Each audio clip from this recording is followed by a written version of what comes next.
केवल बदलने से तो मन बदलेगा नहीं, बदलेगा। और मन नहीं बदलेगा तो परिणाम यह हुआ कि भीतर भीतर जब गड़बड़ी करने लगा तो उन लोगों को लगा तो बड़ा मुश्किल हो जाएगा। कपड़ा पहने हैं सन्यासी वाला, करते हैं काम गड़बड़, तो लोग सवाल पैदा करेगा, इसलिए अपना एक अलग पंथे निकाल लो। उसमें आपस में विचार हुआ और पंथ निकालने के लिए आज जो शिव चर्चा वाला हाल कर रहा है ना, ऐसा ही नया नया हाल नहीं है, एक बार और हो चुका है लहर भगवान बुद्ध के समय में। तो भगवान बुद्ध के शिष्यों में कहा कि भाई कपड़ा तो साधु वाला पहने हैं और काम कुछ गड़बड़ कर रहे हैं, तो समाज के लोग तो सवाल करेगा कपड़ा कैसा पहना और काम कैसा कर रहा है। तो काम को बढ़िया नाम देने के लिए उन लोगों ने कहा कि नहीं नहीं नहीं, भगवान बुद्ध का जो संदेश है हम ही लोग समझते हैं। और उन लोगों ने एक सिद्ध परंपरा चला दिया, सिद्धों की परंपरा। और सिद्धों की परंपरा में उन लोगों ने तय कर दिया, कहा नहीं भगवान बुद्ध का जो सिद्धांत है वो दुखवाद का सिद्धांत नहीं था, तब भगवान बुद्ध का सिद्धांत महासुखवाद का सिद्धांत है। अब महासुखवाद में वो कहा क्या कि भगवान बुद्ध ने कहा है कि जब तक दारू नहीं पियोगे तब तक मुक्ति नहीं मिलेगी। ये बना दिया है नियम। अभी हम लोग जो कलेक्टर की पढ़ाई हुई है ना, परीक्षा हुई, उसमें ये पढ़ाया जाता है। हम लोग जो अभी पीएचडी वाला तैयारी कर रहे तो उसमें हम लोगों को ये बात पढ़ना पड़ता है जो अभी बता रहा हूँ आप लोग। तो उसमें ये नियम दिया उन्होंने कि जब तक दारू, भगवान बुद्ध के चेला कह रहा है कि जब तक दारू नहीं पियोगे मुक्ति नहीं मिलेगी, जब तक स्त्री के साथ व्यभिचार नहीं करोगे तब तक मुक्ति नहीं मिलेगी। अभी कौन सा धर्म है बताइए तो? जब तक मांस नहीं खाओगे तब तक मुक्ति नहीं मिलेगी। माने जितना उन लोगों के दिमाग में पाप था उस सब पाप को कहा कि माने यही धर्म है, वो पाप को ही धर्म बना दिया। तो कुछ दिन नया नया तो खूब तहलका चला, लेकिन आखिर जो गलत है सही है, आदमी के पास विवेक है तो पहचानेगा कि नहीं पहचानेगा।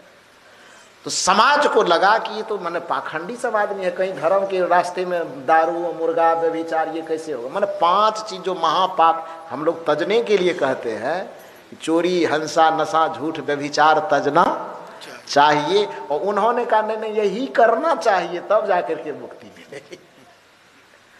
इधर के लोग बता रहे भगवान बुद्ध बता के गए कि 5 का प्रयास करो, 5 का पालन करो।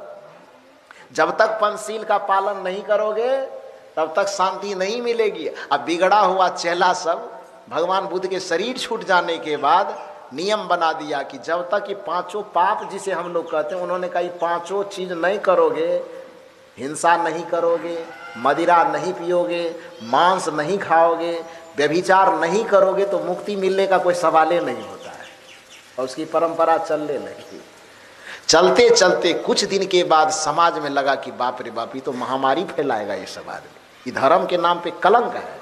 समाज के लोगों ने बहिष्कार करना शुरू किया।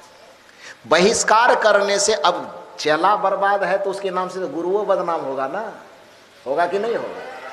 और चेले की बदनामी के चलते भगवान बुद्ध ने जो ध्यान का लहर फैलाया था, उस चेला लोगों की गड़बड़ी के कारण समाज के लोगों ने बुद्ध का भी बहिष्कार करना शुरू किया। बुद्ध के ज्ञान का धप, दूसरे को ध्यान का पाठ पढ़ाता है और अपना मुर्गा खाता है, दूसरे को धर्म का रास्ता बताता है, अपना दारू पीता है।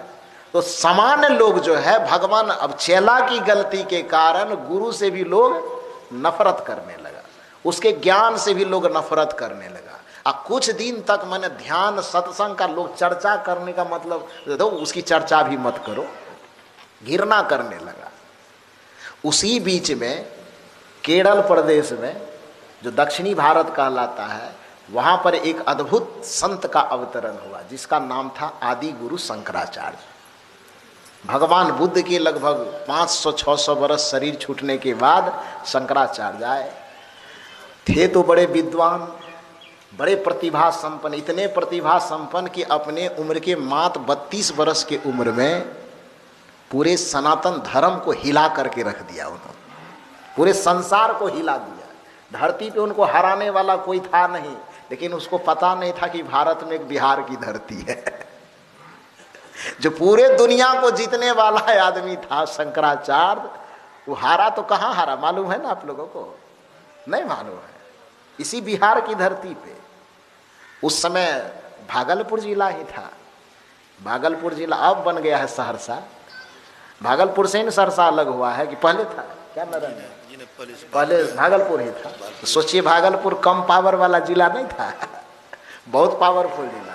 पूरे दुनिया के जगत गुरु को हराने की, पूरे दुनिया को हराया शंकराचार्य ने। उसके सामने कोई विद्वान टक्कर लेने के लिए तैयार ही नहीं होता था। लेकिन जिस समय भगवान शंकराचार्य को हराया गया, वो हारने वाला धरती ये बिहार की धरती थी, और उसमें जिला भी कहा जाए तो वो अब न सहरसा है। उस समय के शंकराचार्य के सामने में सहरसा नहीं था। शंकराचार्य जी के जमाने में ये भागलपुर जिला ही होगा, अंग प्रदेश होगा। होगा कि नहीं होगा? संजोग की बात, अभी मेरा कार्यक्रम जब हुआ था तो मैंने कहा शंकराचार्य को कहाँ हराया गया तो जगह पे ले चलिए हमको। तो हम गए थे उस जगह को देखने के लिए। तो उस जगह को देखे तो सबसे पहले हम पूछे लोगों से कि शंकराचार्य किधर बैठे होंगे, वो बताइए। तो कहा इस साइड में शंकराचार्य बैठे होंगे, इस साइड में मंडन मिश्र बैठे होंगे, वहाँ उसकी पत्नी भारती नाम था उसकी पत्नी का। पति को तो नहीं जीतने दिया, उसके पति का जो हराया वो पति पर देखिए। स्त्री को कभी कमजोर नहीं समझना चाहिए। पति पत्नी मंडन मिश्र नाम था उसका, पत्नी का नाम भारती था। ये केवल कोई कहानी नहीं है, बच्चे को पढ़ाया जाता, 9वां 10वां मैट्रिक के कोर्स में ये बात पढ़ाई जाती है। आप लोग भी पढ़िएगा, और नहीं पढ़िएगा तो अपने बच्चों से सुनिएगा। ये तो आदि गुरु शंकराचार्य पूरे संसार को अपने ज्ञान से, अपने ध्यान से, त्याग तप के बल से, शास्त्र के बल से सबको हराते जाते थे। उन्हें लगा कि अब दुनिया में कोई मुझे हरा ही नहीं सकता है, इसलिए उनको जगत गुरु की उपाधि दे दी गई। मतलब पूरे संसार का गुरु। शंकराचार्य भी पूरा फूले। उन्हें पता चला कि पूरे दुनिया को तो हरा दिया, बिहार को हराए हैं क्या? तो शंकराचार्य ने कहा बिहार क्या चीज होता है? कहा बिहार का राजनीति लोग कहता है कि बिहार वो प्रदेश है जहां उड़ती चिड़िया को भी हल्दी लगाया जाता है। आज के राजनेता लोग कहता है, नहीं कहता है? तो कहा बिहार क्या चीज होता? कहा बिहार है, उसमें एक अंग प्रदेश है। शायद उस समय भागलपुर नाम नहीं पड़ा होगा, उस समय राजतंत्र होगा उस समय में। तो कहा एक अंग प्रदेश है, तो उसी प्रदेश के अंतर्गत माने आता होगा। मिथिलांचल इलाका उससे सटा हुआ है। वहाँ पर एक मंडन मिश्र नाम का व्यक्ति है जो बड़े विद्वान है। जब वो वहाँ पर गया तो अभी मंडन मिश्र के नाम से कॉलेज, स्कूल, संस्कृत कॉलेज, उनका घर वगैरह सब है। अभी सरकार उसको अपने अंडर में ले लिया है।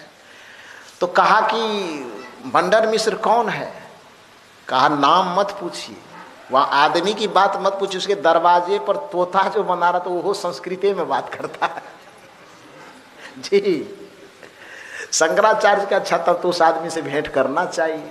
शंकराचार्य जी अपने शिष्य मंडली के साथ आया, और आने के बाद क्या कहा, तो मंडन मिश्र के पास जाकर के कहे कि आपकी चर्चा में काफ़ी सुना हूँ, आप मुझसे शास्त्रार्थ कीजिए। मैं पूरी दुनिया के लोगों को हरा दिया, अब आप एक आप ही बचे हैं, तो आप भी मुझसे शास्त्रार्थ कीजिए। और शर्त ये है कि यदि आप हार गए तो मैं आपका शिष्य हो जाऊंगा, आप हार गए तो आप मेरा शिष्य हो जाए, अब मैं यदि हार गया तो मैं आपका शिष्य हो जाऊंगा। मंडन मिश्र ने कहा कोई बात नहीं, ठीक है, शर्त स्वीकार कर लिया। और दोनों में शास्त्रार्थ होने लगे। शास्त्रार्थ होते होते होते शंकराचार्य तो वाकई में बहुत अद्भुत विद्वान थे भाई, उनकी विद्वता का जोड़ देना मुश्किल था। स्वामी शंकराचार्य और मंडन मिश्र में बहस होती है, शास्त्रों की चर्चा करते करते करते करते अंत में शंकराचार्य जीत जाते हैं, मंडन मिश्र हार जाता है। जैसे वो हार गए तो शंकराचार्य जो शर्त लगाया था कि आप हारेंगे तो मेरा चेला होइएगा, हम हारेंगे तो आपका शिष्य बन जाएंगे। तो शंकराचार्य जब जीत गए तो मंडन मिश्र को कहा कि अब ठीक है, चूटा कमंडल उठाइए, चलिए मेरे पीछे पीछे। तो शर्त के अनुसार मंडन मिश्र चेला बन गया। शंकराचार्य जी के झोला, कमंडल इत्यादि जो भी होगा उठाया, शंकराचार्य जी आगे आगे चलने लगे और पीछे पीछे मंडन मिश्र जी जा रहे। संजोग से किसी ने जाकर के घर में सूचना दी मंडन मिश्र की पत्नी को कि आपका पति तो शास्त्रार्थ में हार गया और शंकराचार्य जी उसको चेला बना के ले जा रहा है। मंडन मिश्र की पत्नी ने कहा अच्छा ऐसा है, थोड़ा उस सन्यासी बाबा को रोकिए। गया इधर से आदमी रोक रहा है। कौन रोक रहा है? तो मंडन मिश्र की पत्नी आ रही आपसे मिलने के लिए। तो मंडन मिश्र की पत्नी का नाम भारती था। अभी भी वहाँ पर उसकी पत्नी का मंदिर बना हुआ, भारती धाम नाम के, वहाँ पर सहरसा जिला है। तो वहाँ पर मैंने उसकी पत्नी खबर भेजवाई शंकराचार्य जी को कि मंडन मिश्र जी की पत्नी आपसे 2 मिनट बात करना चाहती है। शंकराचार्य ने कहा ठीक है, बात कर लेना चाहिए। जैसे ही गया, शंकराचार्य से उसकी पत्नी ने कहा कि आप इन्हें कहाँ ले जा रहे हैं? तो शंकराचार्य ने कहा कि शर्त यह लगी थी कि जो जीतेगा वो गुरु होगा, जो हारेगा वो शिष्य होगा। तो ये हार गया, अब मेरा शिष्य हो गया तो घर में रह के क्या करेगा, मेरे साथ जा रहा है। तो मंडन मिश्र की पत्नी ने कहा कि मैं सुना था कि आप बहुत विद्वान आदमी हैं, लेकिन आप तो महामूर्ख आदमी हैं।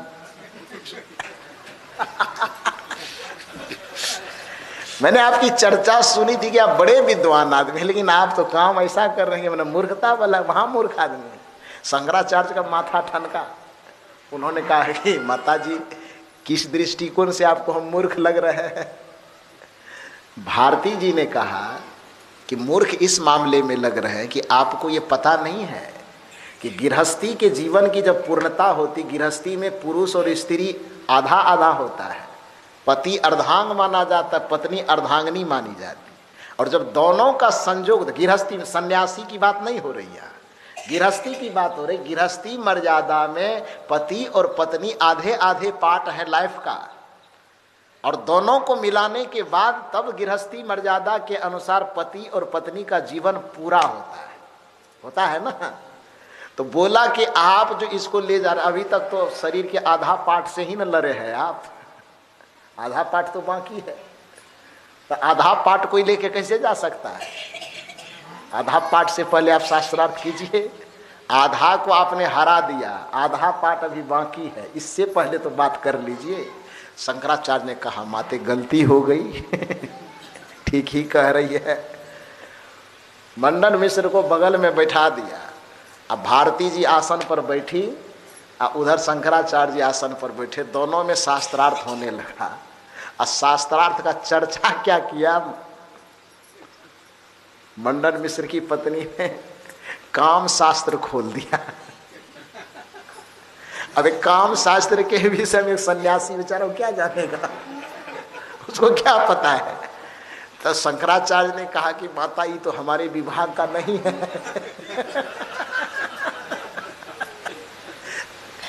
तो भारती ने कहा, माता भारती कहती है कि आपके विभाग का हो कि नहीं हो, लेकिन इस शास्त्र के गिनती में आता है कि नहीं आता है?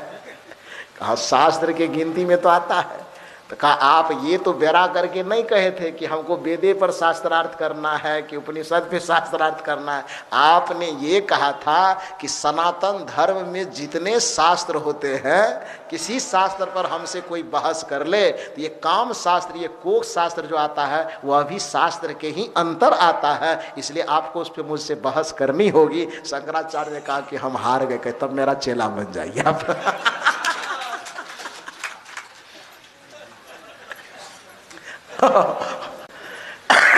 और शंकराचार्य हार गए।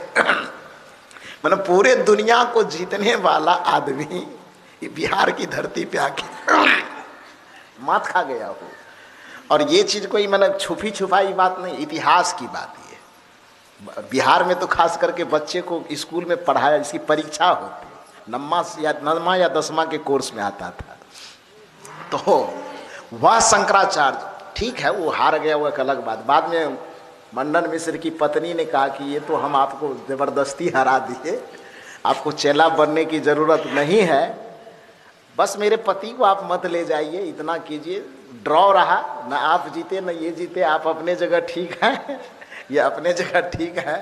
और बाद में शंकराचार्य जी को छोड़ दिया गया, चले गए शंकराचार्य जी। लेकिन वो वाकई में अद्भुत विद्वान थे। मात्र 32 वर्ष की उम्र में सनातन धर्म को जोड़ने के लिए उन्होंने 4 माने संस्था की स्थापना की। भारत के 4 कोनों पर 4 मठ की स्थापना की। केदारनाथ, बद्रीनाथ और कौन नाथ, माने 4 भारत के 4 कोने पर 4 मठ का निर्माण उन्होंने किया, एक सूत्र में पूरे सनातन धर्मियों को बांधने के लिए। और हिंदू धर्म के, सनातन धर्म के जो वैदिक परंपरा, जो भगवान बुद्ध के प्रभाव में, वेद को कोई देखना नहीं चाहता था, यज्ञ हवन कर्मकांड को कोई देखना नहीं चाहता था। सब पंडित जी सब मुरझा गया था कि हाय बापी भगवान बुद्ध कहाँ से आ गया। इस सब का पेटिया लोटिया सब बंद कर दिया था। कबीर साहब तो बाद में किया, सबसे पहले भगवान बुद्ध ही कर दिए थे। लेकिन शंकराचार्य और संजोग से वह विद्वान तो थे, लेकिन ब्राह्मण के घर में पैदा हुए थे, पंडित के घर में। तो एक तो अब बुरा न लगे किसी को तो मैं कहूँ बुरा लग जाए तो फिर क्यों कहना लेकिन ये बात है कि उस घर में जन्म लेने के बाद चाहे कितना भी उत्तम ज्ञान, उत्तम संस्कार कुछ भी आ जाए, लेकिन उसका अपना जो खून वाला संस्कार होता है, वो जाल बुनने वाला, वो खत्म नहीं होता है। वो भगवान तक को भी नहीं छोड़ता है। भगवान शंकर पहाड़ पे जीवन भर रहने के लिए विवश क्यों हो? भगवान शंकर को छोड़ा पंडित जी ठगने के लिए? नहीं छोड़ा। भगवान शंकर जब विष्णु जी अपने विष्णु लोक में रहते थे, ब्रह्मा जी अपने ब्रह्मलोक में रहते थे, तो माता सती से जब शिव का विवाह हुआ तो माता सती ने कहा कि सब अपना अपना बिल्डिंग बना के बढ़िया बढ़िया लोक में रहता है, आपको कुछ समझ में नहीं आता है, अपना भी एक बढ़िया घर मकान बनाइए। तो भगवान शंकर ने कहा धू हम सन्यासी आदमी है, क्या घर तर बनाएंगे। माता पार्वती ने कहा कि आप सन्यासी हैं, हम कौन सन्यासी, ये कार्तिक गणेश इसको भी सन्यासी बनाइएगा क्या। ये लोग जब पति लोगों को अपने ऊपर कोई दबाव नहीं डाल पाती है तो बच्चे का उदाहरण देती है, इसको क्या कीजिएगा, इसके भविष्य के बारे में सोचिए। तो माता सती ने कहा कि मैंने इनके जो बच्चे होंगे, गृहस्थी बढ़ेगी, तो उसके लिए क्या करना है। भगवान शंकर के ऊपर जब दबाव डाला गया, भगवान शंकर ने कहा चलो अपना भी एक लोक बना ही लेते। लोक बनाया, वो कहाँ बनाया भगवान शंकर? अपना घर कहाँ बनाया? लंका में। रावण का जो सोने का महल था वो रावण का नहीं था, वो किसका था? वो भगवान शंकर अपना घर बनाए थे रहने के लिए। और जब भगवान शंकर घर बनाए, कहा अद्भुत बनाओ, लेकिन हम जोगी आदमी है तो इस संसार में नहीं बनाए, समुद्र के बीच में बनाओ कि वहाँ कोई आदमी न जा सके, हमको ध्यान साधना करने में कठिनाई नहीं। अब पत्नी विवाह कर लिए हैं तो इसकी भी बात तो सुननी पड़ेगी, तो इसीलिए घरों बनाएंगे तो ऐसे जगह बनाएंगे जहाँ एकांत हो। अब एकांत खोजने में समुद्र के बीच में जो एक टापू था श्रीलंका का, उस जगह पे जाकर के भगवान शंकर अपना भवन तैयार किया, सोने की लंका बनाया भगवान शंकर अपना रहने के लिए। उसके बाद माता सती ने कहा कि ठीक है घर तो बन गया, अब गृह प्रवेश होगा कि नहीं। ये दुनिया के जितना पाखंड होता है ना, उसमें माता लोगों का ज़्यादा भूमिका होता है। ये पंडित जी के पेट चलाने में यही लोग ज़्यादा कारगर है। तो माता सती ने कहा, भगवान शंकर कह रहे चलो कुछ सत्संग भजन कर लेंगे, ध्यान कर लेंगे, अब प्रवेश कर जाएंगे। लेकिन माता सती ने कहा ये कैसे होगा, बिना पंडित जी से पूजा किया है, गिरी प्रवेश किए घर में घुसेंगे, कहीं अपशगुन हो गया तब। भगवान शंकर ने कहा ठीक है तुम्हारे कहने पे ही करते, लेकिन देखना कैसा अपशगुन होता है। सती जी के विवश कर देने पर शंकर जी ने कहा ठीक है, गिरी प्रवेश का कार्यक्रम रखा गया, पूरा सजाया गया, सब चीज पंडित जी जैसा जगह। पंडित कौन आएगा? का रावण का नाना। कौन आएगा? नाना, वही पंडित जी था। पिता, अच्छा पिता ही आया था, नाने कह दीजिए क्या दिक्कत है। तो पिताजी आए, वो पिताजी आए पूजा करवाने के लिए। अब पूजा करवाते करवाते करवाते करवाते मकान की जो खूबसूरती देख रहा, इधर पूजो करवा रहा, मन में लालचो आ रहा। लोभ आ रहा है। उस लालच आने में तब तक में पूजा समाप्त होते होते उस घर के प्रति उसके मन में इतना आसक्ति बैठ गई, इतना आकर्षण बैठा कि भगवान शंकर जब दक्षिणा देने लगे तो भगवान शंकर ने कहा कि बड़ा सुंदर से आपने गृह प्रवेश करवाया, दक्षिणा वगैरह मांग लीजिए। पंडित जी ने कहा दक्षिणा तो लेंगे जरूर, लेकिन शंकर जी पहले संकल्प कीजिए। भगवान शंकर ने कहा कि मैंने हम कोई समान आदमी लगते हैं, आपको झूठ बोलेंगे? अरे बात बोल रहे तो विश्वास तो कर लीजिए। रावण जी के पिताजी जो विश्वशर्मा मुनि थे, उन्होंने कहा कि विश्वास तो करेंगे लेकिन हम जो मांगने वाले हैं वो आप आसानी से दीजिएगा ना, इसलिए पहले शपथ खाइए। जल लिया, फूल दिया हाथ में, असंकल्प करवाया। पूरा शपथ से जब बांध लिया तो शपथ से बांधने के बाद कहा कि दक्षिणा में आपका ये घरे हमको पसंद आ गया, यही हमको दे दीजिए।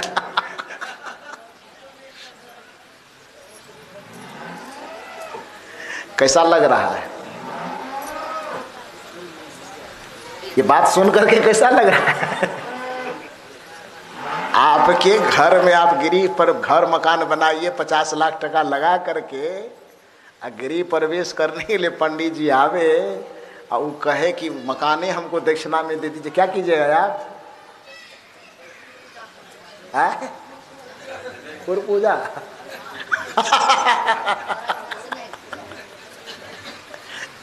तो पर भी तो नहीं संभलते हैं। भगवान तक को भी नहीं छोड़ा उन लोगों ने। भगवान शंकर से जब लास्ट में ले लिया, ले ही लिया। भगवान शंकर ने कहा जो संकल्प करवा लिए हैं, वो सती जी की तरफ मुंह देख रखा, कोई अब सगुन नहीं होना चाहिए, क्या हो रहा है? सती महारानी मुस्कुरा रही, कहीं समझ में नहीं आता है। भगवान शंकर ने कहा तब तुम लोगों को कहते कि बार बार फंसाती हो हर जगह पर हमको। हम योगी सन्यासी आदमी विवाह शादी के पचड़ा में फंस गए और तुम लोगों के चक्कर में आडंबर में हम भी फंस जाते हैं। तो वो ले लिया। कहने का ये मतलब है, इसीलिए जो संत होते हैं वो पंडितों से बार बार रोकते हैं कि तुम जहां भी जाओ वो उलझाएगा तुम। मुक्ति के रास्ते में सबसे बड़ा अवरोधक पंडित लोग होते हैं। कारण क्या है? हालांकि इससे मैं पंडित का खिलाफ नहीं कर रहा हूं, ध्यान दीजिए।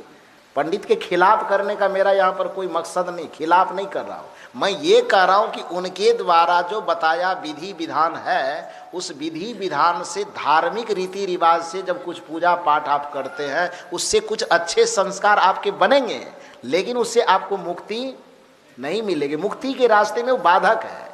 क्यों बाधक है? क्योंकि वो जो भक्ति करवा रहा है वो धार्मिक विधि से भक्ति करवा रहा है, और धार्मिक विधि वाला भक्ति आदमी को बहुत से बहुत कुछ देगा तो स्वर्ग देगा। लेकिन मुक्ति यदि चाहिए, आवागमन सम दुख दूजा है नहीं जग में कोई, इसके निवारण के लिए प्रभु भक्ति करनी चाहिए। तो वह कौन सी भक्ति होगी? वह बाहरी भक्ति नहीं होगी, वह आंतरिक भक्ति होगी, वह स्थूल भक्ति नहीं होगी, वह सूक्ष्म भक्ति होगी, वह धार्मिक भक्ति नहीं होगी, वह आध्यात्मिक भक्ति होगी। और दुनिया में आध्यात्मिक भक्ति का प्रचार दुनिया में कोई पंडित नहीं करता है, आध्यात्मिक भक्ति का प्रचार संत करते हैं। इसलिए संतों को इस चीज के खिलाफ आना पड़ता है। संत को क्या दुश्मनी है बेचारे पंडित जी से? क्यों दुश्मनी करे? उसका खेत जोता है? खेत नहीं जोता है। वो विरोध करने का इतना ही वजह आपसे पूछा जाता है, मुक्ति चाहिए तो ये रास्ता है, वो रास्ता नहीं है।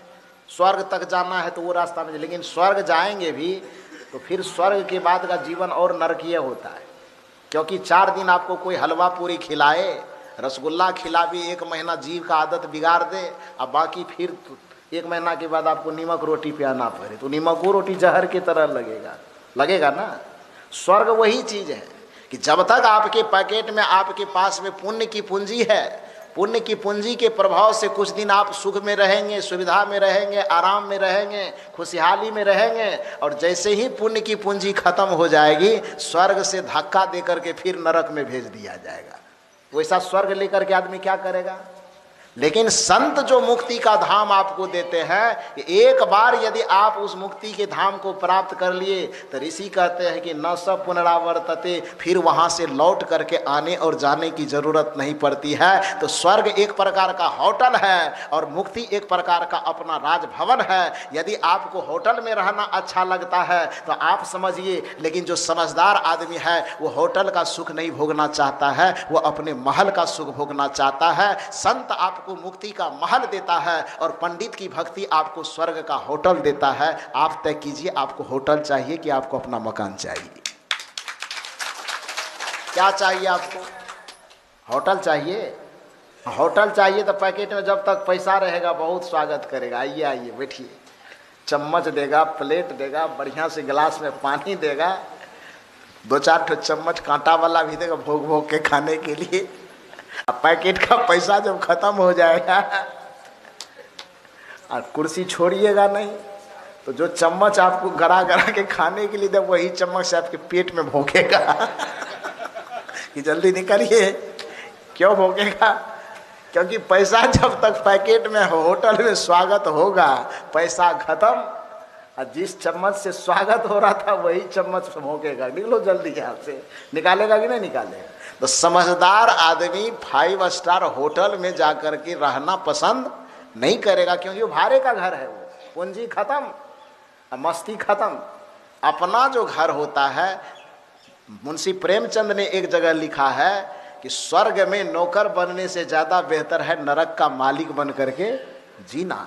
क्योंकि नौकर स्वर्ग का ही हो लेकिन दुत्कारे जाओगे, और मालिक बनकर के नरक में ही क्यों नहीं रह रहे हो, वहां पर सम्मान और स्वाभिमान के साथ में रहोगे। इसलिए स्वर्ग का नौकर बनना बेहतर नहीं है, नरक का मालिक बनकर के रहना बेहतर है। संत जो आपको पूंजी देता है, चाहे थोड़ी ही पूंजी क्यों ना हो, लेकिन वो आपकी अपनी निजी पूंजी होती है। और पंडित जो आपको पूंजी देता है वो आपकी अपनी पूंजी नहीं होती है, वो उधार की पूंजी होती है, वो खत्म हो जाती है। तो धार्मिक विधि विधान से आपको जो कुछ भी प्राप्त होगा वो क्षणभंगुर होगा, और आध्यात्मिक विधि से जो भी आपको प्राप्त होगा वह अस्थाई होगा। क्या चाहिए आपको? टेम्पोररी चाहिए कि अस्थाई चाहिए? अस्थाई चाहिए। तो प्रभु की जो भक्ति करनी है वो बाहर वाला दिया वाला हो कि नहीं हो, आरती तन मंदिर में कीजिए। तन को मंदिर बनाना होगा, और तन को मंदिर बनाने के लिए सबसे पहला चीज, यदि तन मंदिर हो जाएगा तो मंदिर में कोई मुर्गा घुसाता है? पहले तो आप तन को मंदिर बनाइए ना। आप अपने तन को तो कब्रिस्तान बना के रखे।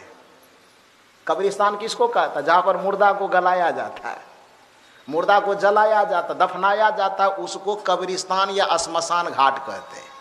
आप अपने शरीर को मंदिर बना के रखे हैं कि आप अपने शरीर को श्मशान घाट बना के रखें? पहले तो यह फैसला कीजिए। मंदिर बनने के लिए इसको श्मशान घाट से पहले मुक्त करना होगा। आप कहेंगे कि हमारा शरीर श्मशान घाट कैसे? श्मशान घाट में मुर्दा को जलाया दफनाया ही तो जाता है। अब मुर्गा को मार करके लाते हैं, तो मारने के बाद वो मुर्गा रहा कि मुर्दा हो गया, उस मुर्दा को लोहिया में तर भून करके अब पेट में डालते थे। पेट कौन चीज होगा? श्मशान घाट, कब्रिस्तान। तो आपका शरीर मंदिर कैसे बनेगा? मंदिर में कोई व्यक्ति दारू का बोतल लेके घुस सकता है क्या? नहीं घुस सकता है। यदि आप अपने तन को मंदिर बनाएंगे, मंदिर समझेंगे, तो इसकी सबसे पहली शर्त होगी कि इस मंदिर के अंदर में मुर्गा नहीं जाना चाहिए, दारू नहीं जाना चाहिए, सिगरेट नहीं जाना चाहिए, शिखर नहीं जाना चाहिए, खैनी नहीं जाना चाहिए, बीड़ी नहीं जाना चाहिए। माने जितने भी दुर्गुण दुरात्मक चीज़ें हैं उस सब चीज़ को तन से अलग हटाना पड़ेगा, तब जाकर के तन क्या बनेगा? मंदिर बनेगा। तो पहली शर्त तो ये है कि अपने तन को मंदिर बनाइए। तन मंदिर बनेगा तब आपका घर भी मंदिर बन जाएगा। और कबीर साहब तभी कहते घर ही में मंदिर बनेबे तीरथ हम का करीजिए। जब घर मंदिर, तन मंदिर बन जाएगा, घर मंदिर बन जाएगा, तो फिर दूसरे मंदिर में जाने की आवश्यकता नहीं पड़ेगी। अभी तो आपने अपने तन को ही कब्रिस्तान बना के रखा है। इस तन को कब्रिस्तान से पहले बचाइए, तन को मंदिर बनाइए। और जिस दिन आपका तन मंदिर बन जाएगा तब गुरु के शरण में आइए, सत्संग में आइए और फिर संतों के माध्यम से आध्यात्मिक भक्ति को करना आप शुरू कीजिए। और आध्यात्मिक भक्ति करना शुरू करेंगे तो गुरुदेव बताएंगे, गुरु महाराज बताएंगे, फिर बाहर के मंदिर की आवश्यकता नहीं रहेगी। आरती तन मंदिर में कीजिए, दृष्टि जुगल कर सन्मुख दीजिए। और कबीर साहब से पूछिएगा तो कबीर साहब कहेंगे आरती कीजिए आत्म पूजा, असत्य पुरुष की और न दूजा। दोनों बात में अंतर नहीं है, बात एक ही है, कहने का तरीका अलग अलग। एक ही बात को दो तरीके से अपने अपने भाव और अपने अपने भाषा में कहा गया है। तो आत्म पूजा करने के लिए, इसीलिए यदि किसी के मन में ये भ्रम बैठा हुआ है कि कबीर साहब के परंपरा में ध्यान नहीं होता है, तो सबसे पहले अपने खोपड़ी से कचरा को निकाल डाले। क्योंकि कबीर साहब नहीं होते तो ध्यान की पद्धति न चल पाती। यही बात मैं समझा रहा था कि भगवान बुद्ध ने ध्यान की पद्धति चलाई तो जरूर, लेकिन उसके चेला लोगों ने उसको क्या किया, तहस नहस कर दिया। और बाद में शंकराचार्य जी जब आए तो शंकराचार्य विद्वान तो थे, ज्ञानी तो थे, लेकिन खून उसके अंदर कौन चीज का था, वही पंडिताओं वाला। और उसको लगा कि हम अपने विद्वता का उपयोग, हमारे खानदान के लोग जो थोड़ा मुरझा गए, उसका बिजनेस धंधा जो थोड़ा बंद हो गया है, तो कुछ ऐसा काम करे कि उसका रोजी रोजगार बढ़िया से चलने लगे। और रोजी रोजगार सबका चलवाने के खातिर बुद्ध के ज्ञान को थोड़ा सा लुप्त किया उन्होंने और कर्मकांड को फिर से फैला दिया। इतने मंदिर बनाए, इतने पंडित तैयार किए, इतना पूजा, इतना विधि, इतना विधान तैयार किया, इतने कर्मकांड का विस्तार कर दिया। जो ज्ञान की और ध्यान की जो लहर चली थी बुद्ध के परंपरा में, उस शंकराचार्य के दबदबाव में, शंकराचार्य के ज्ञान और कर्मकांड के प्रसार के दबाव में क्या हुआ, वो ढका गया, लुप्त हो गया। और शंकराचार्य के उस जोर के चलते एकदम उस जोर का लहर, कर्मकांड का लहर कम से कम 1000 बरस तक चला। कितना बरस तक? 1000 बरस तक। फिर उसके उस लहर को तोड़ने की ताकत इस धरती पे किसी के पास नहीं।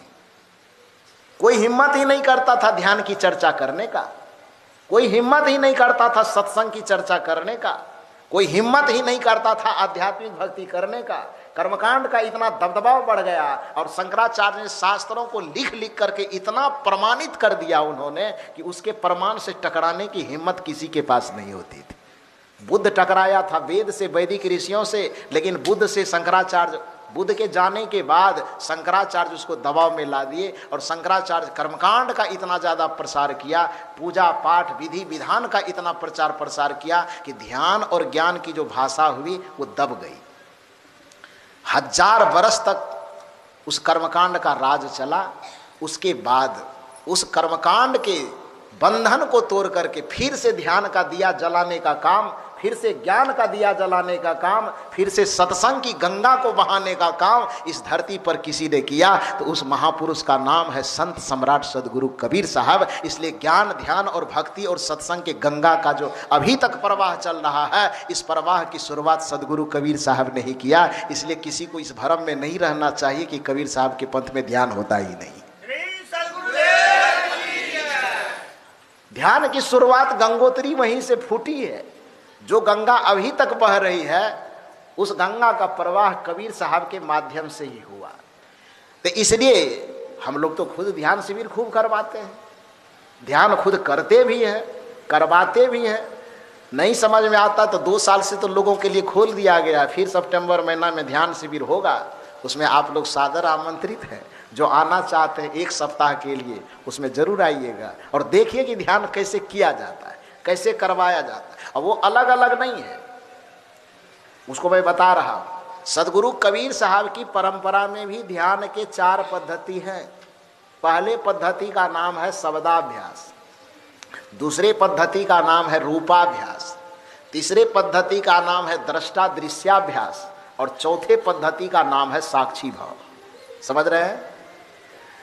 शब्दाभ्यास, रूपाभ्यास, दृष्टा दृश्याभ्यास और साक्षी भाव, ये 4 प्रकार की साधना पद्धति।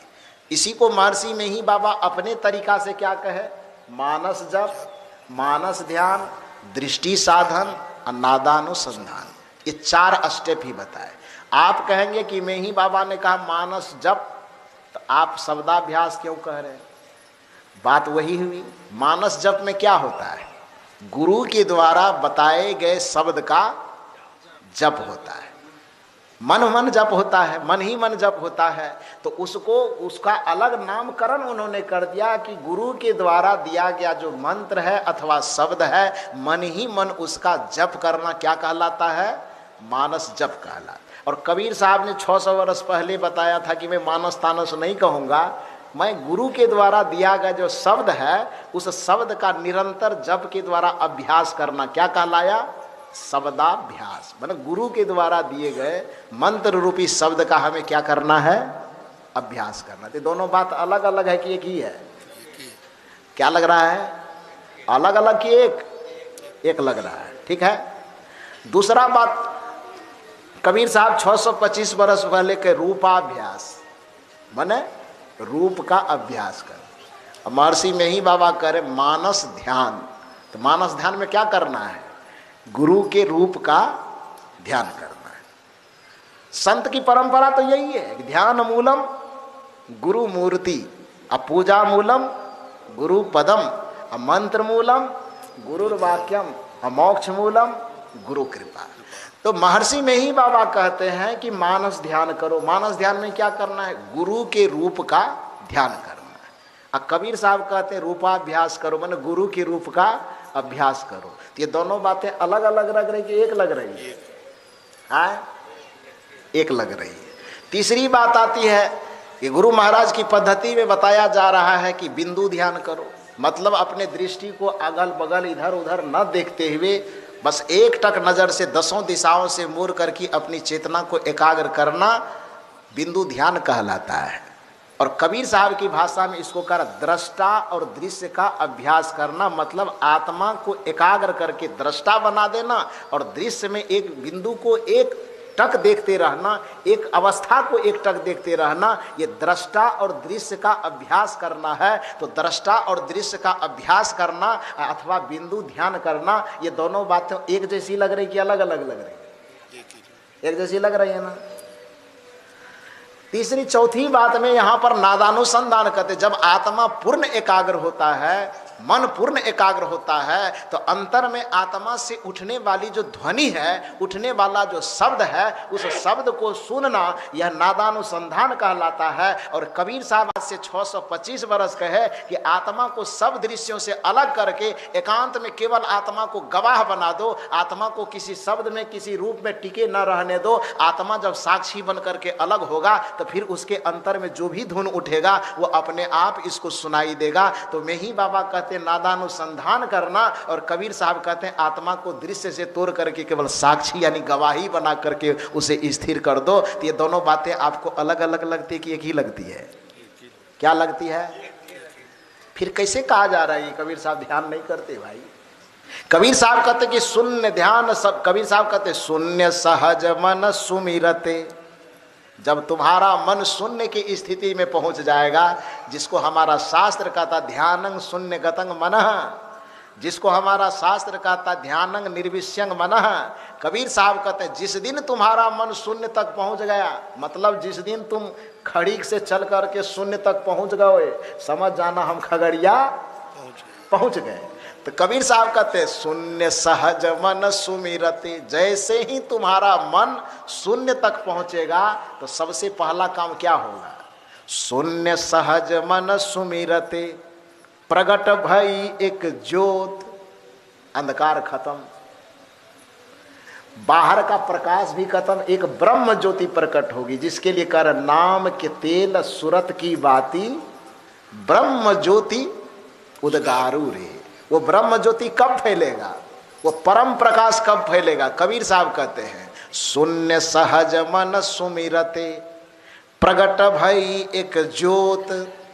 अब बलिहारी ते ही पुरुष की, उस आत्मा की बड़ी बलिहारी है, उस भक्त की बड़ी बलिहारी है, उस संत की बड़ी बलिहारी है। संत की बड़ी बलिहारी केवल में ही बाबा ने ही नहीं किया, कबीर साहब ने 625 वर्ष पहले कह दिया बलिहारी ते ही पुरुष की निरावलंब जो हो। तो उस पुरुष की मैं बलिहारी करता हूँ, उस संत की बलिहारी करता हूँ, उस भक्त की बलिहारी करता हूँ, उस साधक की बलिहारी करता। ध्यान दीजिए, कबीर साहब ने ये नहीं कहा कि मैं उस कबीर पंथी की बलिहारी करता हूँ। कबीर साहब ने ये भी नहीं कहा कि मैं अपने पंथ में आए कंठीधारी की बलिहारी करता हूँ। कबीर साहब ने ये भी नहीं कहा कि अपने पंथ के चोंगा धारण करने वालों की मैं बलिहारी करता हूँ। बल्कि कबीर साहब ने खुले आम में सार्वभौमिक तौर पर कहा, कल भी मैंने कहा था कि जो भी संत होंगे वो किसी का बंटवारा नहीं करते।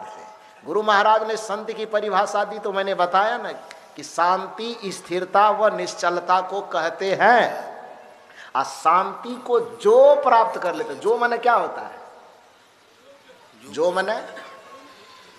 माने कोई, एनीबडी, कोई भी आदमी, उसी को जो कहा जाता है। समझे ना? गुरु महाराज कहते शांति स्थिरता व निश्चलता को कहते हैं। अशांति को जो प्राप्त कर लेते हैं, वो चाहे हिंदुस्तान वाला हो कि पाकिस्तान वाला, चाहे उजला वाला हो कि ललका वाला, गुरु महाराज वाला हो कि गुरुदेव वाला, कोई फर्क नहीं पड़ता है। जो एनीबडी, कोई भी, जिसको भगवान श्री राम ने भी कहा, यही तो कहा कि नीरमल माना जान सो मोहि पावा। भेद नहीं किया कि जो रामानंदी टीका लगाए वही मोहि पाव। भेद नहीं किया कि जो मेरे नाम नाम नाम नाम माला जपेगा वही मुझे पाएगा। कोई भेद नहीं किया कि जो अयोध्या घूम करके आएगा साल में 10 बार वही मुझे प्राप्त करेगा। उन्होंने ये भेद नहीं किया कि जो रामचरितमानस का पाठ करेगा वही मोहि पाएगा। उन्होंने स्पष्ट खुलेआम सार्वभौमिक सत्य को दर्शाया कि नीरमल मन जान सो मोहि पावा। गुरु महाराज कहते जो, राम भगवान कहते सो। उसमें भेद कोई प्रकट नहीं किया। जो मन एनीबडी, कोई भी, और सो मन भी एनीबडी, कोई भी। यहाँ कोई भेदभाव नहीं कि हमारा वाला पाएगा तुम्हारा वाला नहीं पाएगा। निरमल मन जन सो मोहि पावा। मोहि कपट छल छिद्र न भावा। कोई भी व्यक्ति होगा जिसका मन निर्मल होगा, श्री राम जी कहते हैं वो मुझे प्राप्त करे। कौन है, हिंदू है कि मुसलमान है, बैकवर्ड है कि फॉरवर्ड है, स्त्री है कि पुरुष है, इसका कोई भेदभाव नहीं। जिसका भी मन निर्मल होगा वो मुझे आसानी से प्राप्त कर लेगा। तो यहाँ भेदभाव झलक रहा है? भेदभाव झलकता है क्या? यहाँ कोई भेदभाव नहीं है। अब गुरु महाराज कहते हैं कि शांति स्थिरता व निश्चलता को कहते हैं। और शांति को जो प्राप्त कर लेते हैं वो क्या कहलाते हैं? संत कहलाते हैं। कबीर साहब इसी भेदभाव को 625 वर्ष पहले खत्म करने का प्रयास किया और उन्होंने कहा कि शून्य सहज मन सुमिरते प्रगट भई एक ज्योत। अब बलिहारी किसकी कर रहे हैं? कबीरपंथी की, कंठीधारी की, टीकाधारी की? किसी की नहीं। वो करे मैं उस सबकी बलिहारी करता। बलिहारी ते ही पुरुष की, उस पुरुष की मैं बड़ी बलिहारी करता हूँ जो निरावलंब जो होत, जो धार्मिक विधि विधान से पर चलाए गए भक्ति परंपरा को छोड़ करके संतों के द्वारा आध्यात्मिक परंपरा की भक्ति को अपना करके जिसने अपने आत्मा को मन से, इंद्रियों से सर्वथा अलग कर लिया है और परम शांति के स्रोत में पहुंचा दिया है, उस सभी साधकों, भक्तों और संतों की मैं बलिहारी करता हूँ। ये कबीर साहब कहते हैं। उस सबकी मैं बलिहारी, उस सबकी में विशेषता गाता। ध्यान यह दीजिए कि जब तक आत्मा आपका संसार में उलझा रहेगा मुक्ति और शांति को प्राप्त नहीं कर सकता है। मुक्ति और शांति को प्राप्त करने की शर्त यह है कि इसको धार्मिक भक्ति से हटा करके आध्यात्मिक भक्ति में लाना होगा और आध्यात्मिक भक्ति में ला करके मन, इंद्रिय, संसार इत्यादि से आत्मा को अलग करके मन को शून्य करना पड़ेगा। मन शून्य जब होगा तब आत्मा अकेला हो जाएगा और जैसे ही आत्मा अकेला हो जाएगा यह परमात्मा स्वरूप हो जाएगा और जैसे ही यह परमात्मा स्वरूप होया मुक्ति के परम धाम का यह सम्राट हो जाएगा। यही मुक्ति का सूत्र है। इसका संदेश एक उदाहरण के माध्यम से मैं देता हूँ। हमारे सनातन परंपरा में एक संत हुए, विचारक ऋषि नहीं थे, वो ब्रह्मा जी के मानस पुत्र कहलाते थे। उसका नाम था दत्तात्रेय। नाम सुने आप लोग कि नहीं? दत्तात्रेय का नाम। भारतीय संस्कृति में उसका बड़ा गुणगान है। उसके नाम से विख्यात है कि उन्होंने 24 गुरु किया था। बहुत गुरु किया, लेकिन 24 का नाम उन्होंने जिक्र किया कि 24 गुरु उन्होंने किया था जीवन में। तो गुरु करने का मतलब ऐसा नहीं कहा कि जा जा करके कंठी माला सबसे पहनता, ऐसा नहीं करता था। गुरु का परिभाषा ही है जिसके द्वारा हमें जीवन जीने की सीख मिले, उसको गुरु कहा जाता है। और जो सीखता है वो शिष्य कहलाता है, और जिनके द्वारा सीखता है वो गुरु कहलाता है। तो दत्तात्रेय जी एक दिन जा रहे थे रास्ते से, देखो आप लोगों को भी गुरु बनाया दत्तात्रेय ने, कि माता लोगों को गुरु बना। पहले भी मैंने कहा कि माता लोगों को कमजोर नहीं समझना चाहिए। शंकराचार्य को हराने वाली यही लोग है कि नहीं?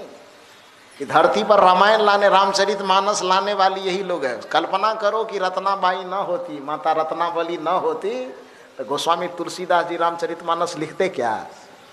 नहीं लिखते। सुजाता न होती तो धरती पे बुद्ध न होता। बुद्ध यदि इस धरती पर आए तो सुजाता की कृपा थी। भगवान बुद्ध को तो पंडित लोगों ने उलझा के रख ही दिया था। एकादशी कीजिए तो भगवान मिल जाएगा, 40 दिन तक अन्न नहीं खाइए भगवान मिल जाएगा, ये तराटक कीजिए भगवान। इतना भरम में फंसाया था कि भगवान बुद्ध अपना शरीर को गला गला करके हड्डी बना लिया था। जब मैं बोध गया जहाँ पर स्नान करने के लिए भगवान बुद्ध जाते थे, तो शरीर में इतना भी सामर्थ्य नहीं बचा था कि अपने बदौलत वो खड़ा हो सके। खड़ा होने के लिए भी गाछ का वो जो लटका रहता है, उसको पकड़ करके किसी तरह से खड़ा होते थे। तो एक दिन सुजाता नगर है वहाँ पर, बोध गया जहाँ पर है, बोध गया से लगभग 4-5 किलोमीटर हट करके अभी भी बोर्ड लगा हुआ है सुजाता नगर। वो सुजाता भक्ति करने में निपुण थी, सत्संग सुनती थी, वो संत से जुड़ी हुई थी। वह आई, जंगल में कोई मनोकामना था, वृक्ष देवता जो कुल देवता है उसके सामने में खीर चढ़ाने के लिए। तो उसी वृक्ष के नीचे देखा कि भगवान बुद्ध ध्यान में एकदम बैठे, हड्डी गला हुआ है, हड्डी झलक रहा है, किसी तरह से आंख बंद है और सांसें चल रही है। सुजाता को लगा कि अब वृक्ष देवता को खीर क्या खिलाएंगे, उसको तो जरूरत है नहीं, ये देवता जो मर रहा है इसको खीर खिलाना चाहिए। बुद्ध को ऐसे जा करके हिलाता है और कहे खीर खा लीजिए। अब बुद्ध तो धार्मिक परंपरा में फंसा हुआ आदमी था, अध्यात्म को अभी समझा नहीं था, धार्मिक कर्मकांड में ही फंसा हुआ था। बुद्ध ने कहा कि नहीं खाएंगे, बोला नहीं जा रहा है, फिर भी मिरमिरा के करा नहीं खाएंगे। कहा क्यों? कहा अभी हम धर्म व्रत कर रहे हैं। सुजाता ने कहा व्रत करने में शरीर छूट जाएगा तो कौन भगवान काम देगा? समझा रही है। पूरे दुनिया के शास्त्रों ने, पूरे दुनिया के ग्रंथों ने बुद्ध को जो बुद्धत्व का ज्ञान नहीं दे पाया, भारतवर्ष की संस्कृति में पलने वाली, सत्संग की संस्कृति में पलने वाली, अध्यात्म की संस्कृति में पलने वाली एक सामान्य सी महिला ने बुद्ध के चेतना को ऐसा जगाया कि वह बुद्ध पूरे दुनिया को आज शांति का संदेश दे रहे हैं। वो क्षमता है इन माता लोगों। सुजाता ने कहा कि भक्ति कर रहे हैं आप?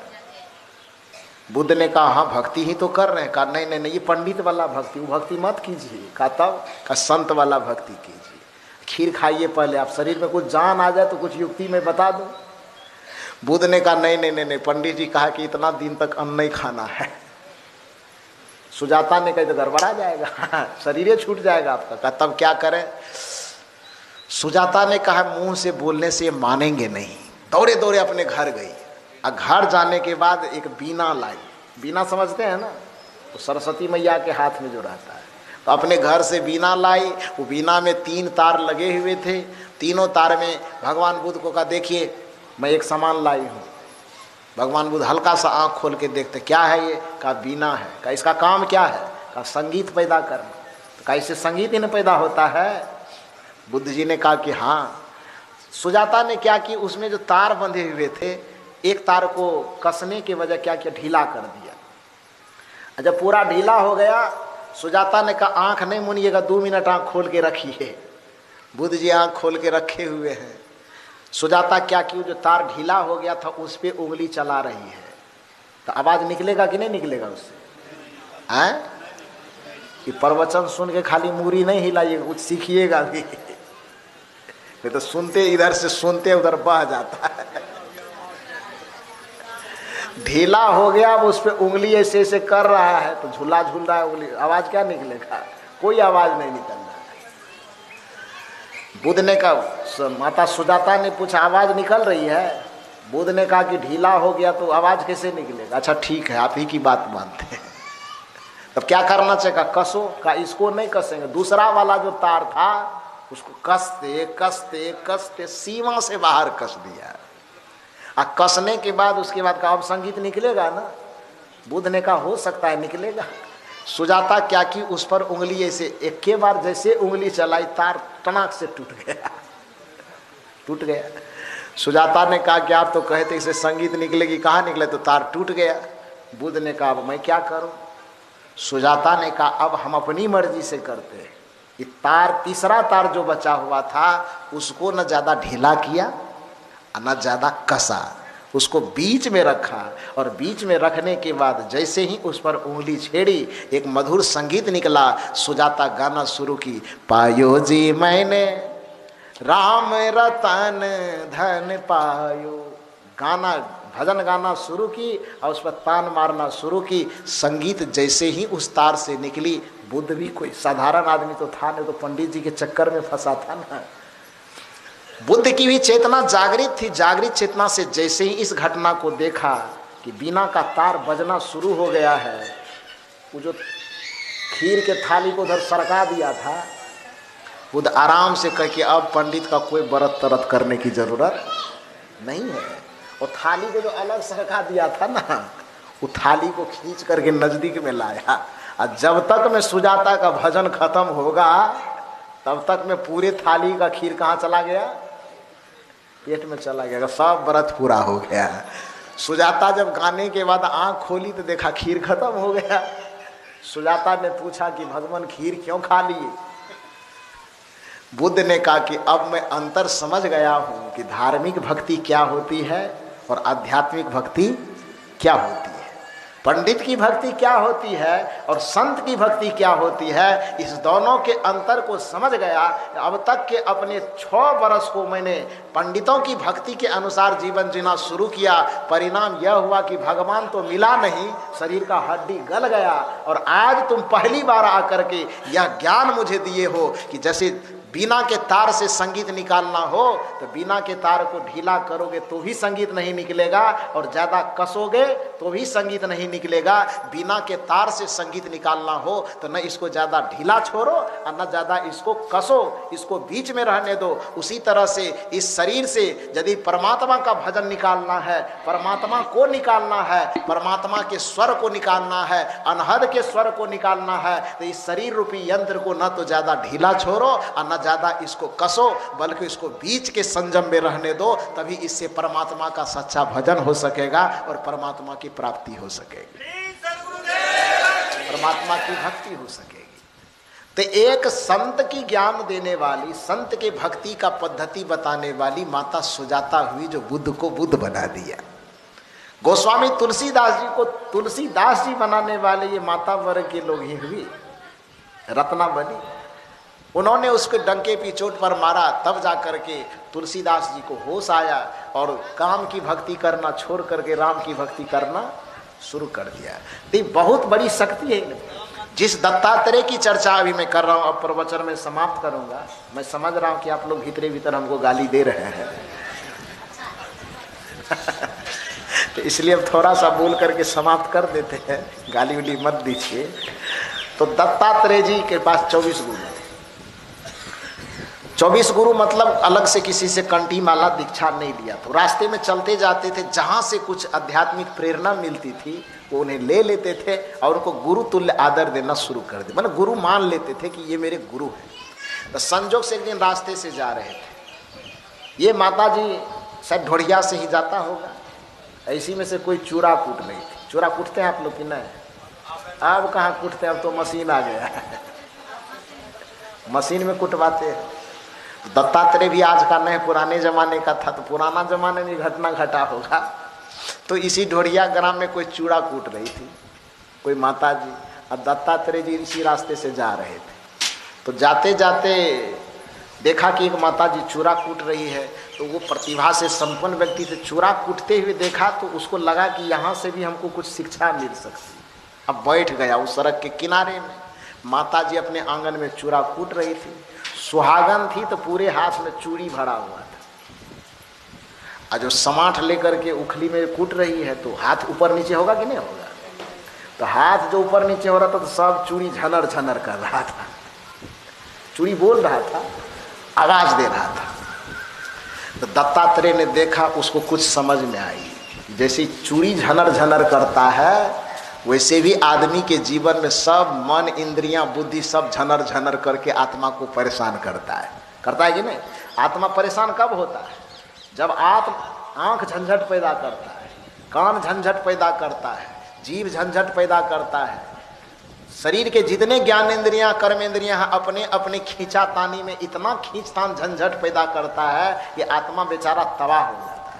तो जैसे दत्तात्रेय ने देखा कि चूरा कूटने वाली माता, उसके हाथ में सैकड़ों दर्जनों चूड़ियां हैं और चूड़ियां जैसे हाथ ऊपर नीचे हो रहा है तो चूड़ी आपस में झनर झनर कर रही है, उसी तरह से इतने इंद्रियों के बीच में जब यह आत्मा है तो इंद्रियों के झनर झनर करने के कारण यह आत्मा भी परेशान है।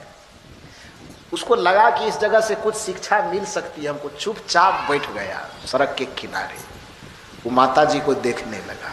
माता जी के पास भी ढेर चूरा कूटना होगा तो 2-4 किलो तो किसी तरह से झनर झनर करते करते कूटा, लेकिन हाथ में थोड़ा बहुत छाला पड़ गया होगा। बार बार चूड़ी ऊपर नीचे होगा तो छाला पड़ेगा ना, खरोंच लगेगा। तो जब कुछ कष्ट होने लगा उसको तो माता जी को लगा धू इस चूड़ी के झनर झनर को खत्म कर दे। तो किया क्या उन्होंने?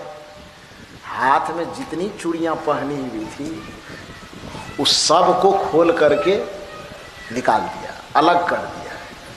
लेकिन चूड़ी सुहाग का प्रतीक है तो पूरे तो खोलेगी नहीं, तो सब को खोल दिया, एक ठो चूड़ी को हाथ में रहने दिया। जब एक चूड़ी बच गया उसके बाद समाट से फिर चूड़ा कूटना शुरू की।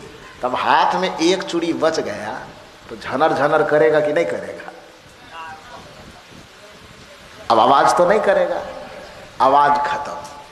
दत्तात्रेय ने देखा कि का बाप रे बाप, ये तो बड़का फार्मूला मिल गया, कोई वेद शास्त्र पढ़ने की जरूरत नहीं है। इसी से प्रेरणा लेनी चाहिए कि हाथ में जब अनेक चूड़ियां थी तो अनेक चूड़ियां आपस में लर लर करके झगर झगर करके आवाज पैदा कर रही थी। उस झंझनाहट को यदि खत्म करना हो तो सब चूड़ी को खोल करके हटा करके बस एक चूड़ी को अकेला रह जाने दो। जैसे ही चूड़ी अकेला होगा तो उसकी झंझट अपने आप समाप्त हो जाएगी। उसी तरह से इससे आध्यात्मिक प्रेरणा क्या लिया दत्तात्रेय ने? आध्यात्मिक प्रेरणा यही लिया कि जैसे विभिन्न चूड़ियों के बीच में रहने पर सब चूड़ी आवाज करती है, लेकिन सब चूड़ी को निकाल करके यदि एक चूड़ी को अकेला कर दिया जाए तो आवाज करना बंद कर देता है। उसी तरह से जब तक हमारी आत्मा मन इंद्रिय के संग में रहता है, माया के संग में रहता है, विषय के संग में रहता है, प्रपंच के संग में रहता है, तब तक ये संसार के झंझनाहट और संसार के झंझट, आवागमन का झंझट पैदा होते रहता है। और जिस दिन सब मन इंद्रियों को उतार करके फेंक देंगे और आत्मा को अकेला कर देंगे, उस दिन आत्मा को परम शांति मिल जाएगी और इसका सारा झंझट खत्म हो जाएगा। यह प्रेरणा उन्होंने प्राप्त किया। तो चूड़ी को खोलने का तो तरीका मालूम है सबको, तो इसलिए फटाफट खोल देगा। लेकिन आत्मा को मन और इंद्रियों से अलग कैसे किया जाए, यही युक्ति जानने के लिए हमको अध्यात्म की भक्ति करनी पड़ेगी। इसी युक्ति को जानने के लिए कि चूड़ी तो हमारे हाथ में पहना हुआ है तो सब चूड़ी को निकाल दिए, एक चूड़ी अकेला कर दिए। लेकिन मन और इंद्रियों के बीच में, माया विषय और प्रपंच के बीच में जो आत्मा फंसा हुआ है, इसको अकेला कैसे करेंगे? यही कला सीखने के लिए हमें सत्संग में आना पड़ेगा। यही कला सीखने के लिए हमें गुरु के शरण में आना पड़ेगा। यही कला सीखने के लिए हमें ध्यान की युक्ति जाननी पड़ेगी। यही कला सीखने के लिए हमें आध्यात्मिक भक्ति के शरण में आना होगा। आज तक हम भक्ति तो करते हैं लेकिन वह भक्ति धार्मिक भक्ति है, और जिस दिन हम आध्यात्मिक भक्ति कर करना शुरू कर देंगे, उस दिन से हम आवागमन से छूटने की दिशा में चल देंगे। और आवागमन की दिशा में, चलने की दिशा में, छूटने की दिशा में जैसे आगे बढ़ेंगे, हमारा अंक बढ़ेगा नहीं, वह अंक घटता चला जाएगा। घटते घटते 60 से 59, 59 से 58, 57, 56, 55, 54, 53, 52, 51, इस तरह होते होते होते होते एक समय ऐसा आएगा कि हम शून्य के पास पहुंच जाएंगे। मतलब जहां कुछ भी बाकी नहीं रहेगा, शून्य हो जाएगा, उसी समय हम अपने मंजिल पर पहुंच जाएंगे। और आध्यात्मिक भक्ति में जब हम आएंगे तो हमारे मन के सामने जो जो चीज़ खड़ा है वह भी धीरे धीरे घटते घटते घटते घटते सब चीज़ खत्म हो जाएगा और मन शून्य होकर के अकेला हो जाएगा। जिस दिन मन अकेला हो गया, मन उसी दिन मर जाएगा, माया उसी दिन मर जाएगी। अब मन और माया जैसे ही शून्य हुआ, या आत्मा अकेला बच जाएगा। और जिस दिन आत्मा अकेला बच जाता है, उसी दिन आत्मा परमात्मा स्वरूप हो जाता है और आवागमन के चक्र से मुक्ति मिल जाती है। आवागमन सम दुख दूजा है नहीं जग में कोई, इसके निवारण के लिए प्रभु भक्ति करनी चाहिए। तो प्रभु की भक्ति कैसे करनी चाहिए? प्रभु की भक्ति करने का दो तरीका है। एक तरीका धार्मिक तरीका, एक तरीका आध्यात्मिक तरीका। धार्मिक तरीका पंडित जी बताते हैं और आध्यात्मिक तरीका संत बताते हैं। पंडित जी के तरीका से भक्ति करेंगे तो उससे थोड़ा बहुत लाभ होगा और हम क्या हो जाएंगे? स्वर्ग के थोड़े अधिकारी हो जाएंगे। लेकिन स्वर्ग क्या है? होटल। और संत के अनुसार जब भक्ति करेंगे तो उससे हमें आवागमन से छूटने में बल मिलेगा, उससे हमें मुक्ति के भवन का हमें मालिकाना हक मिलेगा। हम मुक्ति के भवन के मालिक बन जाएंगे। तो होटल का कोई मन किराएदार बनना पसंद नहीं करता है, अपने घर का मालिक बनना सबको पसंद है। संत आपको मालिकाना हक देता है और पंडित का धर्म जो है आपको किराएदार बनाता है। आप बताइए, आपको किराएदार बनना है कि मालिक बनना है? क्या बनना है? किराएदार की मालिक? मालिक बनना है। यदि मालिक बनना है तो फिर धार्मिक भक्ति को छोड़ करके क्या करना चाहिए? आध्यात्मिक भक्ति करना चाहिए। और आध्यात्मिक भक्ति जो होगा वो धार्मिक भक्ति को छोड़वाएगा कि उधर से हटो, इधर वाला काम करो। संतों की भक्ति में आने पर तन ही हमारा मंदिर है, घर ही हमारा मंदिर है। धरती पे दिखने वाले जीते जागते जितने प्राणी है वही ईश्वर का स्वरूप है। जो सगुण रूप में चलते फिरते आदमी दिखे, कोई प्यासा दिखे, एक गिलास पानी पिला दो, शिवलिंग पर पानी चढ़ गया। कोई भूखा आदमी दिखे, उसको भोजन करवा दो। यदि योग्यता है तो आप समझो कि भगवान को हमने भोजन करवा दिया। यदि आपने किसी फटे वस्त्र वाले आदमी के शरीर पर चिथरे पड़े हैं, उसके शरीर पर आपको पास योग्यता है, तो आप एक वस्त्र से उसके शरीर को ढक दीजिए, जैसा कि द्रौपदी ने ढका था। कोई महात्मा स्नान कर रहे थे, पानी में किसी कारण से उसका वस्त्र बह गया, लज्जा से वह बाहर नहीं आ रहे थे। द्रौपदी खड़ी थी, उसने कहा कि बाबा, हम लोग महिला लोग, लड़की लोग स्नान करने आए हैं, आप इतना देर पानी में क्यों खड़े, जल्दी निकलिए, हम लोग नहाएंगे। महात्मा ने कहा, बेटी मैं भी तो निकलना चाहता हूँ, लेकिन कुछ ऐसी परिस्थिति है मैं कि निकल नहीं पा रहा हूँ। बोलने के लिए कहा, बेचारे को लाज आ रही थी। फिर आखिर मरता क्या नहीं करता, उसने बताया कि नहाते नहाते मेरा जो कपड़ा है पानी में बह गया, मैं कैसे निकलूँगा। द्रौपदी ने कहा कि ये तो पहले बताते। महात्मा ने कहा मैं बता नहीं सकता। द्रौपदी ने शंकर भगवान की पूजा नहीं की, दुर्गा काली की पूजा नहीं की, बस उस समय जो अभाव वाला वो भगवान था जिसके शरीर पे वस्त्र नहीं थे, इज्जत ढकने के लिए द्रौपदी कोई जल ढारने गई होगी कि न गई होगी, पूजा पान प्रसाद चढ़ाने गई होगी कि न गई होगी, लेकिन तत्काल परिस्थिति में एक भगवान जो मुसीबत में फंसा हुआ था उसको अपने साड़ी का अचला फाड़ करके और महात्मा जी की तरफ फेंक दिया कि महात्मा जी इसे पकड़ो। महात्मा जी लपक के पकड़ते हैं और उसको अपने कमर में बांध करके वो बाहर निकलते हैं, उसकी इज्जत बच जाती है। महात्मा ने कहा, बेटी आज तुमने एक महात्मा की इज्जत बचाई है, जहाँ मैं तुझे वरदान देता हूँ कि वस्त्र के कारण तुम्हें कभी बेइज्जत नहीं होना पड़ेगा। तुम्हारे शरीर पर इतने वस्त्र आएंगे कि दुनिया का कोई भी आदमी तुमको वस्त्र से विहीन नहीं कर सकेगा। यह वरदान उस महात्मा ने दिया। यह शिक्षा क्या देती है? यह कहानी शिक्षा क्या देती है? शिक्षा यह देती है कि यदि तुमने किसी प्यासे को पानी पिलाया तो जीवन में कभी प्यासे मरना नहीं पड़ेगा। यह कहानी शिक्षा क्या देती है? यदि तुमने किसी भूखे को भोजन करवाया तो यह भगवान को ऐसा भोजन कराना है कि जिंदगी में कभी भोजन के अभाव में मरना नहीं पड़ेगा।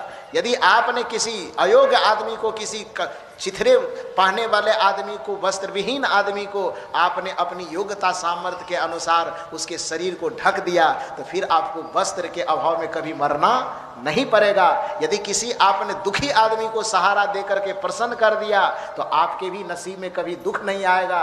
यदि आपने किसी रोते हुए आदमी के आंख से आंसू पोंछ दिया तो यह एक ऐसे भगवान की पूजा है कि फिर आपके आंख में कभी कोई आंसू नहीं आएगा। यदि किसी गिरते हुए आदमी को कभी आपने उठा करके सहारा दे दिया तो आप भी जब कभी गिरने लगेंगे तो आपको भी भगवान या ईश्वर किसी भी रूप में सहारा दे करके आपको गिरने से बचा लेगा। यह ईश्वर की सच्ची भक्ति है कि प्यासे को पानी पिलाया नहीं, बाद अमृत पिलाने से क्या फायदा। कभी भूखे को भोजन कराया नहीं तो सिर्फ घंटा बजाने से क्या फायदा। तो धरती पर जो प्रत्यक्ष भगवान दिख रहा है, माता के रूप में, पिता के रूप में, गुरु के रूप में, एक मनुष्य के रूप में, एक प्राणी के रूप में, उस प्राणी की सेवा करना, उसकी सुरक्षा करना, वक्त आने पर उसको सहयोग करना, हमारे अपने सामर्थ्य के अनुसार उसकी सेवा सत्कार करना, सगुण रूप में यही पूजा है। और निर्गुण रूप में संतों के आध्यात्मिक शिक्षा लेकर के, युक्ति लेकर के, ध्यान भजन की युक्ति लेकर के तन को ही मंदिर बनाना और आरती क्या करना, आरती तन मंदिर में कीजिए, दृष्टि जुगल कर सन्मुख दीजिए। और कबीर साहब की भाषा में कहे तो शून्य सहज मन सुमिरते, प्रगट भई एक ज्योत, अब बलिहारी ते ही पुरुष की निरावलंब जो होत। तो हमारे आदरणीय नारायण बाबू ने बीज रूप में एक सूत्र दिया, प्रवचन बड़ा अच्छा किए। उसमें एक सूत्र पूज्य गुरु महाराज का इन्होंने वाणी कहा कि आवागमन सम दुख दूजा है नहीं जग में कोई, इसके निवारण के लिए प्रभु भक्ति करनी चाहिए, प्रभु की भक्ति करनी चाहिए। तो इसी बात का निराकरण हमने करने की कोशिश किया, क्योंकि अधिकांश लोग मानता कि हम तो भक्ति कर ही रहे, छठ मैया की भक्ति करें कि दुर्गा की भक्ति करें, कि काली की भक्ति करें, कि राम की भक्ति करें, कि शिव की भक्ति करें, कि कृष्ण की भक्ति करें। लेकिन उसमें जो डाउट है, जो संदेह है, उसी का निराकरण करने का प्रयास मैंने किया कि आप जो भक्ति कर रहे हैं है वह भी भक्ति, लेकिन वो दूसरा पद्धति से भक्ति है। कौन पद्धति से है? वो धार्मिक पद्धति से। उस पद्धति से भक्ति करने पे थोड़ा बहुत पुण्य की पूंजी जमा होगी और हो सकता है कि स्वर्ग तक मिल जाएगा, लेकिन मुक्ति नहीं मिलेगी। आवागमन से छुट्टी चाहिए, तब जो भक्ति करनी होगी वो हाई क्लास की भक्ति करनी होगी। और वो हाई क्लास की भक्ति वो धार्मिक भक्ति नहीं है। हाई क्लास की भक्ति क्या है?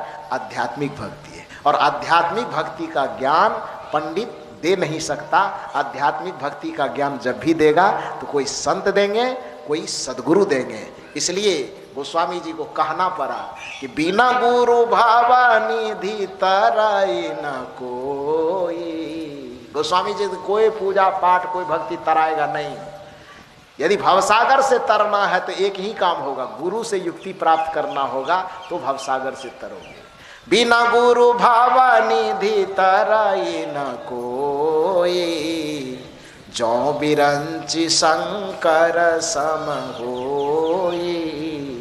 ब्रह्मा विष्णु शिव के समान भी हो जाओ, लेकिन जब तक गुरु के शरण में आकर के आध्यात्मिक भक्ति नहीं करोगे तब तक आवागमन से मुक्ति नहीं मिलेगी।